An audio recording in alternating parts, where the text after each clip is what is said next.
Welcome to another episode of Off-Plate Cooking. I'm Ronald White, and today we're going to talk about how to start your fitness journey. I recently posted a photo showing my 1 year progress where I lost 34 kilograms and went through a body recomposition. And the question I kept getting asked was, how do I start my fitness journey? So let's talk about it. Because the truth is, most people don't fail their fitness journey because they're lazy. They fail because they go about it the wrong way. I know this because I've been there.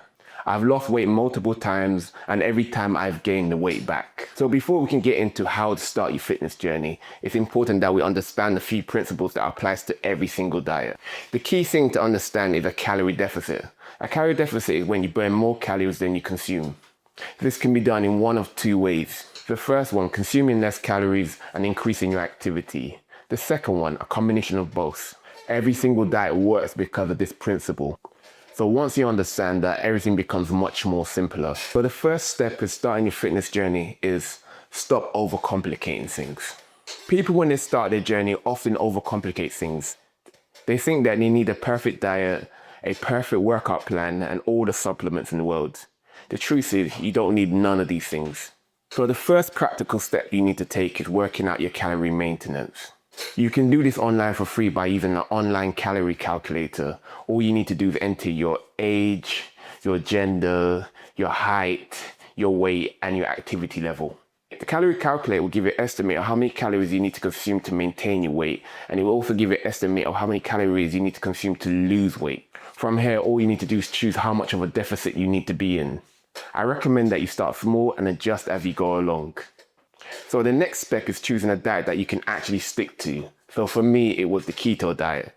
I chose the keto diet because it removed most of the carbs and cut out sugary foods and processed snacks. The high-fat foods kept me full and helped me to control my hunger.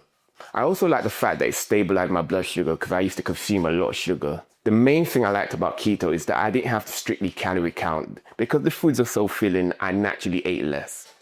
But it's important to understand that keto is not magic. It works because of a calorie deficit. It's important to note this was my approach. There are other diets out there. You can go on a low-fat diet, or you can even take the exact diet you're on now and slightly adjust the calories so that you're in a calorie deficit. It's important to note if your current diet caused you to gain weight in the first place, it probably needs to be improved. The next important step is tracking your food intake, especially when you start a new diet.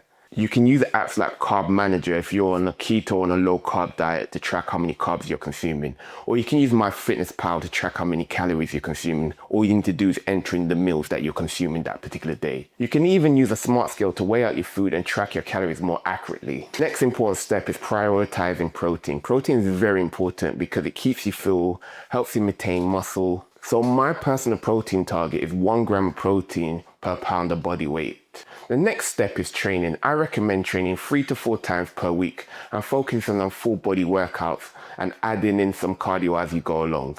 The important thing here is build up gradually.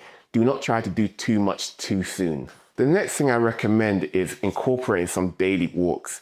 Aim for around 10,000 steps per day. This alone can make a big difference. Next thing I recommend you do is track your progress. Weigh yourself daily and then take the average for that week and see how much weight you lost. This will allow you to monitor changes and make adjustment early. This will allow you to work out whether or not your diet is working properly and make small adjustments if necessary. Like for example, you might need to increase your activity level or cut your calories slightly. So a common mistake that beginners make is that they go too extreme too early. They start extremely dieting and extremely exercising and ended up burning themselves out and falling completely off the wagon. My tip here is start gradually and build yourself up. Another mistake that beginners make is that they add cheat days too early into their weight loss journey and they end up falling completely off the wagon. As I mentioned in the previous video, I don't recommend that you have cheat days until you've reached your weight loss target. The next mistake that beginners make is not having a plan for after they lose the weight. That last one is a big reason why I regained weight so many times in the past. So once you start seeing progress, you can start setting goals for yourself. For me, my goal is building muscle.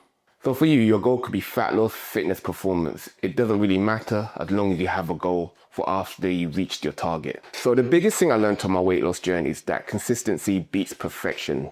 People often think that you need to be on a perfect diet, have a perfect workout plan.